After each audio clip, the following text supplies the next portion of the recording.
आज यूपीएससी में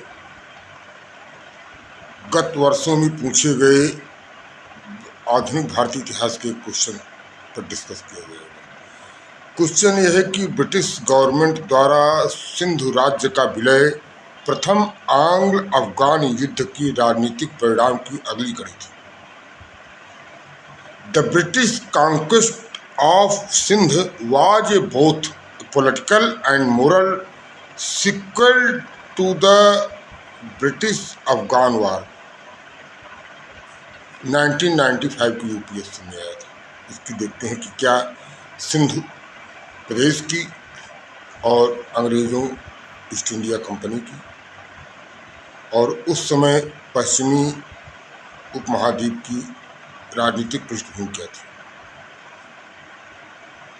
देखते हैं कि 1800 के अंत तक आते आते ब्रिटिश साम्राज्य का विस्तार और मजबूती के साथ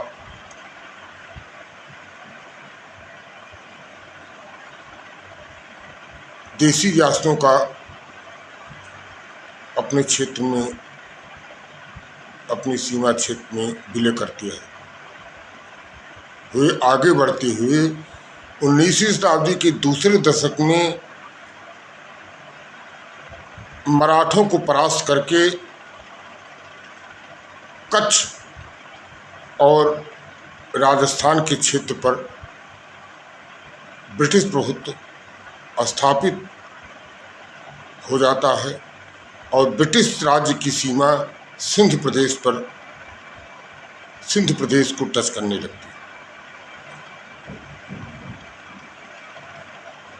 कच्छ और राजस्थान की जो सीमाएं थी उस पर आए दिन बलूची लुटेरों का आतंक बना रहता था। बलूची लुटेरों के आतंक को रोकने के लिए 1820 में अंग्रेजों ने एक संधि थी कि सिंध में किसी प्रकार के यूरोपियन व अमेरिकन बस्ती बसाए जाने की अनुमति नहीं दी जाएगी और सीमावर्ती राज्यों में लूटपाट नहीं होगी। कच्छ और सिंध की सीमा निश्चित कर दी गई। अंग्रेजों के लिए सिंध प्रांत कोई विशेष आर्थिक और राजनीतिक महत्व का क्षेत्र नहीं था। पहली बार 1820 के आसपास बॉम्बे प्रेसिडेंसी के एक डॉक्टर, जिसका नाम था डॉक्टर जेम्स, सिंध प्रदेश के अमीर मुराद अली और तालपुर मुराद अली, जो अमीर थे मुराद अली तालपुर की, उनकी चिकित्सा के लिए हैदराबाद गए थे। सिंध प्रदेश का जो हैदराबाद क्षेत्र है वहाँ तालपुर स्टेट के जो अमीर थे मुराद अली की चिकित्सा के लिए डॉक्टर जेम्स गए और वहाँ उन्होंने रिपोर्ट दी कि सिंध प्रदेश जो है वो बंजर क्षेत्र नहीं है, वो बहुत व्यापारिक महत्व का क्षेत्र है और आर्थिक और व्यापारिक दृष्टि से भी बहुत महत्वपूर्ण है। इस तरह से 19वीं शताब्दी के दूसरे दशक में जो पश्चिमी भारतीय उपमहाद्वीप में जो राजनीतिक स्थितियां थीं उसमें दो ज्वलंत समस्याएं थीं। एक तो फ्रांसीसियों का बढ़ता प्रभाव और नेपोलियन के आक्रमण का भय, दूसरा रूसी साम्राज्य के विस्तार का भय।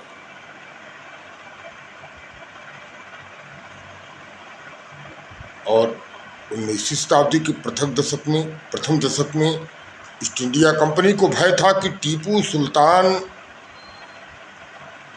अफगानिस्तान के शासक जमान शाह के साथ मिलकर कहीं नेपोलियन से गठबंधन बनाकर ब्रिटिश इंडिया का जो प्रदेश है उस पर जो है आक्रमण न कर दे। इस दृष्टि से देखते हुए अफगानिस्तान, सिंध प्रदेश और सिख राज्य के प्रति एक अलग पॉलिसी बनाई गई और इनसे विशेष संधियां की गई।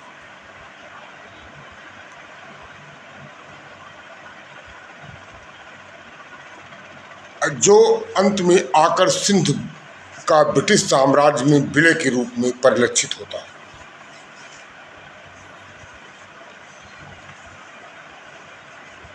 देखते हैं कि सिंध का जो प्रदेश था वो 1831 में लॉर्ड विलियम बेंटिक के शासनकाल में सिंध के व्यापारिक और नवगम्यता के महत्व को देखते हुए पहली बार अलेक्जेंडर बर्न्स को सिंध नदी के रास्ते की खोज के लिए भेजा गया। अलेक्जेंडर बर्न्स ने सिंध रास्ते की खोज के लिए नौकाएं लेकर गए और सिंधु नदी में नौकाओं को उतारा गया और इस तरह के सिंधु नदी पर नौकाओं के आवागमन को देखकर बलूचियों को शंका हुई। यद्यपि ब्रिटिश गवर्नमेंट ने सिंध प्रदेश के प्रशासनिक अमले को बताया था कि राजा रणजीत सिंह को उपहार के लिए हम नदी मार्ग से जा रहे हैं। चूँकि सिंध के अमीर राजा रणजीत सिंह से भयभीत रहते थे, इसलिए उन्होंने कोई आपत्ति नहीं की। लेकिन सिंध नदी में ब्रिटिश कंपनी के नावों के हलचल को देखकर बलूची को असली आभास हो गया था कि इसका कॉन्सिक्वेंसेस फ्यूचर में क्या होने वाला है। उधर 1831 में राजा रणजीत सिंह ने ब्रिटिश गवर्नमेंट को प्रस्ताव रखा कि सिंधु प्रदेश को आधा आधा बांट लिया जाए, लेकिन ब्रिटिश गवर्नमेंट ने अंतर्राष्ट्रीय परिस्थितियों के देखते हुए इस प्रस्ताव को नजरअंदाज किया। 1832 में कर्नल पोटिंग को हैदराबाद के अमीर मुराद अली से संध करने के लिए भेजा गया और मीरपुर के और खैरपुर के अमीरों ने भी इस संधि को स्वीकार किया। तो कर्नल पोटिंग ने हैदराबाद से जो संधि की थी, उस संधि की सबसे महत्वपूर्ण शर्त थी कि सिंधु नदी में जो ब्रिटिश सरकार के जो व्यापारिक नौकाएं जो चलेंगी, उस पर किसी तरह की बाधा नहीं डाली जाएगी और जो कर का निर्धारण होगा वो प्रकाशित किया जाएगा और सिंध के अमीर उसको संशोधित कर सकते हैं। और यदि जोधपुर के राजा लुटेरों का दमन करते हैं तो उस दमन में सिंधु राज्य को सहयोग करना पड़ेगा। 1834 में कर्नल पोटिंग ने एक सप्लीमेंट ट्रीटी किया, एक पूरक संधि की, और पूरक संधि में एक शर्त को डिलीट करा दिया। वो शर्त जो डिलीट हुई वो थी कि सिंधु नदी के व्यापारिक आवागमन में सैनिक यात्राएं और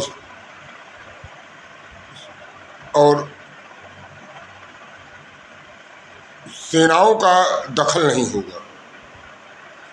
सैनिक आवागमन पर जो प्रतिबंध लगा था उसको कर्नल पोटिंग ने सप्लीमेंट्री संधि द्वारा उसको डिलीट करा दिया और कहा कि और अब ये हो गया कि अब जो है सैनिक शक्तियों का, सैनिक सामग्रियों का और सेनाओं का सिंधु नदी में आवागमन संभव हो गया। अब देखते हैं कि 1831 और 1832 के पोटिंग की संधि के बाद सिंधु प्रदेश का आगे फ्यूचर क्या डिसाइड होता है। 1834 में कर्नल पोटिंग ने जो संधि किया, उस संधि के बाद 1836 में के पूर्व ब्रिटिश कंपनी ने एक और शर्त रखी कि जो सिंधु नदी के मुहाने से जो भी व्यापार होते हैं, उस व्यापारिक कर में, उस टोल प्लाजा पर, उस टोल टैक्स पर कंपनी का भी हिस्सा होगा। और इस क्लेम को अमीरों के सामने मजबूती के साथ रखा। धीरे धीरे आर्थिक और राजनीतिक शिकंजा कसते हुए ब्रिटिश सरकार सिंधु नदी के तट से सिंध प्रदेश के विलय की रणनीति बना रही थी।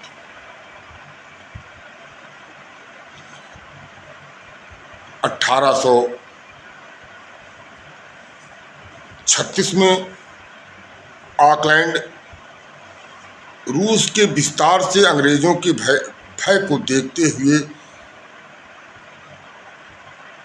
सिंध के प्रश्न को रूसी संकट से जोड़ दिया। इस तरह से रूसी संकट को दिखाकर सिंध प्रदेश पर अपने शिकंजे कसना शुरू कर दिया। बेंटिक के बाद लॉर्ड ऑकलैंड गवर्नर जनरल बनते हैं। बेंटिक से लेकर अब बंगाल का गवर्नर जनरल पूरे हिंदुस्तान का गवर्नर जनरल हो गया। और लॉर्ड ऑकलैंड दूसरे गवर्नर जनरल थे इंडियन टेरिटरी के। अब गवर्नर जनरल की जगह ऑकलैंड आते हैं बेंटिक की जगह, और रूसी संकट के भय को हाईलाइटेड किया जाता है।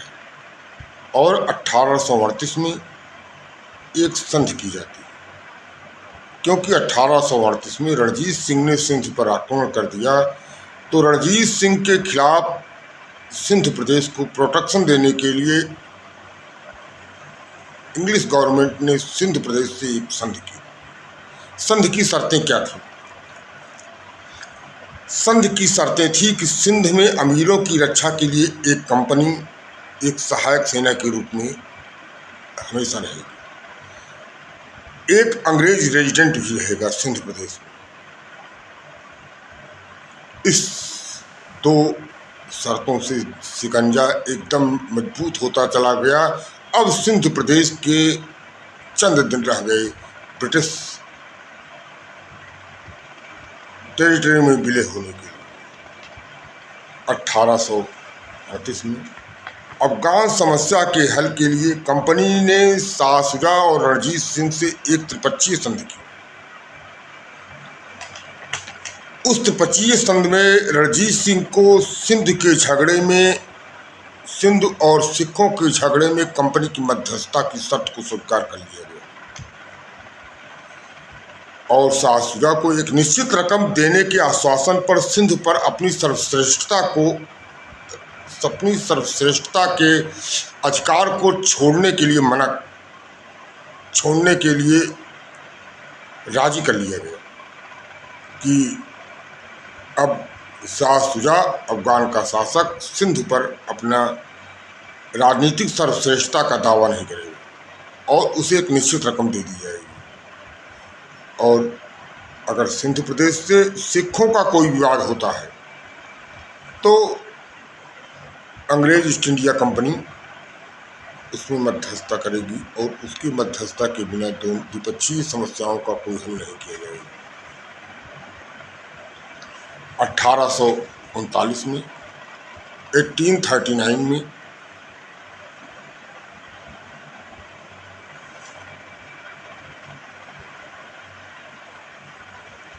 लॉर्ड ऑकलैंड कर्नल पोटिंग को सिंध प्रदेश में भेजते हैं, और इस निर्देश के साथ कि सिंध के अमीरों से ज़्यादा धन अर्जित किया जाए और इसके लिए पर्याप्त दबाव बनाया जाए। अब सिंध नदी से सैन्य आवागमन जो प्रतिबंधित रहा चूंकि खुल चुका था, और इस संधि के द्वारा शिकारपुर और भक्कर 2 क्षेत्र अंग्रेजों ने ले लिया और वहां सहायक सेना रखी गई, जिसके भरण पोषण के लिए 3 लाख वार्षिक सैन्य शुल्क अमीरों को देनी थी। और एक शर्त और थी कि अमीर किसी अन्य राज्य से कोई राजनीतिक संबंध नहीं बनाएंगे। सिंध नदी पर कंपनी के लिए जो टोल टैक्स थे वो समाप्त कर दिए गए इस संधि से। इसी संधि की वार्ता के दौरान ही ब्रिटिश इंडिया कंपनी ने कराची पर कब्जा कर लिया। इस सहायक संधि से अमीरों की जो स्वतंत्रता थी पूर्णतः समाप्त हो गई।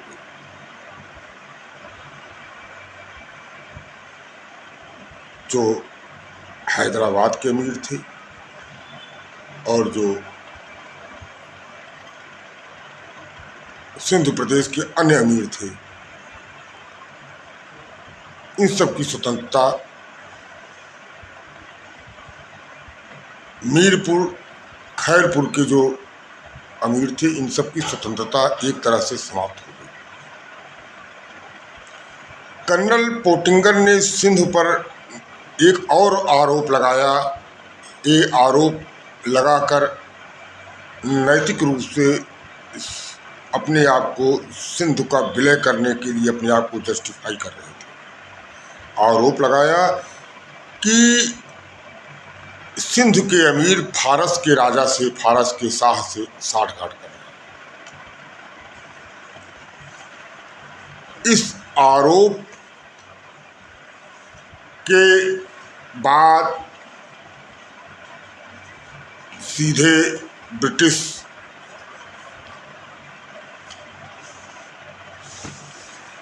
गवर्नमेंट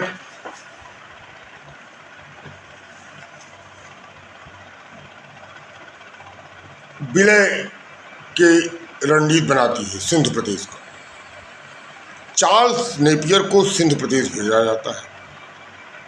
उन्होंने विलय के 4-5 कारण निश्चित किए, 4-5 आरोपों को जस्टिफाई किया सिंध प्रदेश के ऊपर। उसमें था कि पहला कि विदेशी शक्तियों से लगातार संपर्क रखा गया जो ब्रिटिश क्राउन के हित में नहीं था। सिंध नदी से व्यापार में ब्रिटिश इंडिया कंपनी को बाधा डाली गई। ब्रिटिश प्रजा पर अत्याचार किया गया। मीरपुर के अमीरों से सीमा विवाद में सेना एकत्र की गई। प्रथम आंग्ल अफगान युद्ध के हार के समाचार के बाद शिकारपुर का स्थानांतरण करने में देरी की गई। कर भुगतान के लिए खोटे सिक्के ढाले गए। सिंध प्रदेश द्वारा ब्रिटिश इंडिया कंपनी को कर भुगतान के लिए खोटे सिक्के ढाले गए। इन सब आरोपों को लगाकर चार्ल्स नेपियर ने सिंध विलय की पूरी तैयारी कर ली। उसी दौरान भारत का गवर्नर जनरल लॉर्ड एलिनबरो का भी आगमन हो जाता है। लॉर्ड एलिनबरो का प्रयास था कि सिंध के अमीरों से अधिक धन का मांग किया जाए और प्रथम अफगान युद्ध से जो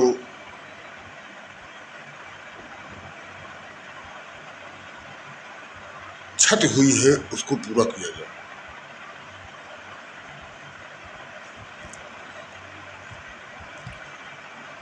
अमीर जो सिंध के अमीर थे वो कुछ महत्वपूर्ण क्षेत्रों को छोड़ने के लिए बाध्य किया गया और कहा गया कि सिंध में जो स्टीमर अब चलेंगे ब्रिटिश इंडिया कंपनी की, उसको ईंधन की व्यवस्था सिंध प्रदेश के अमीर करेंगे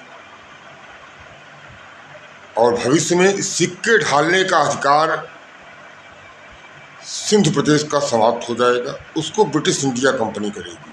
और उस पर महारानी का चित्र छपा होगा। 20 जून 43 तक सिंध के संधि पर सिंध प्रदेश के अमीरों ने हस्ताक्षर नहीं किए थे। उधर इसी दौरान 1843 के दौरान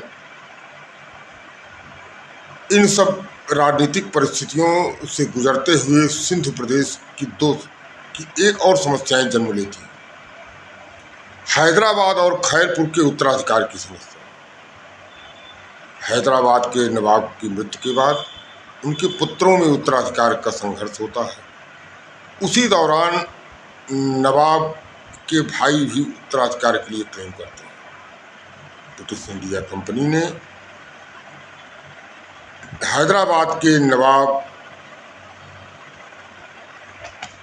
नासिर खां का और सूबेदार खां के बीच में सूबेदार खां का समर्थन करता है और खैरपुर में उत्तराधिकारी रुस्तम, वहाँ का शासक रुस्तम अली अपने भाई को, अपने पुत्रों को उत्तराधिकार में सत्ता देना चाहता था।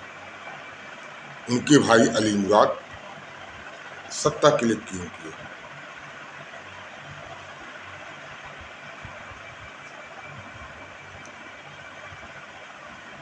ब्रिटिश इंडिया कंपनी ने अली मुराद का समर्थन किया, खैरपुर में अली मुराद का समर्थन किया, हैदराबाद में सूबेदार खां का प्रयोग, नवाब के पुत्र सूबेदार खां का समर्थन किया और खैरपुर में नवाब के भाई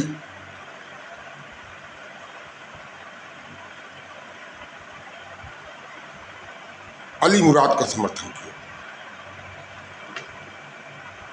और मियानी और हैदराबाद के युद्ध में सिंध को परास्त करके 12 जनवरी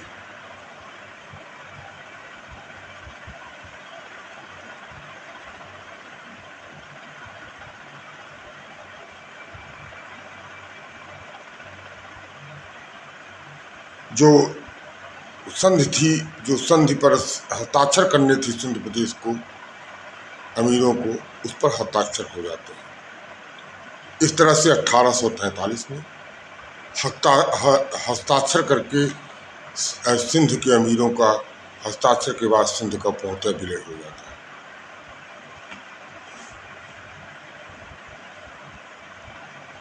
और प्रथम अफगान युद्ध की हार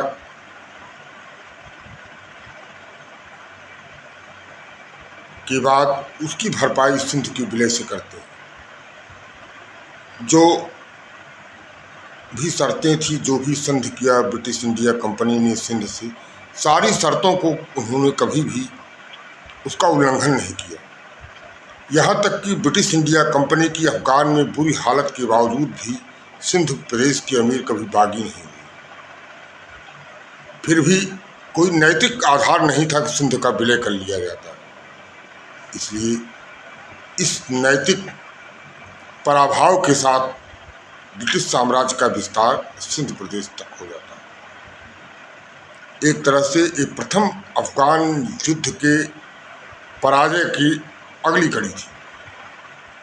सिंध का विलय 1843 के सिंध का विलय प्रथम आंग्ल अफगान युद्ध के पराजय की अगली राजनीतिक कड़ी थी। इस तरह से इस क्वेश्चन कंक्लूड किया गया। अगली बार फिर किसी इसी तरह के गंभीर क्वेश्चन पर हम लोग फिर डिस्कस करेंगे। तब तक के लिए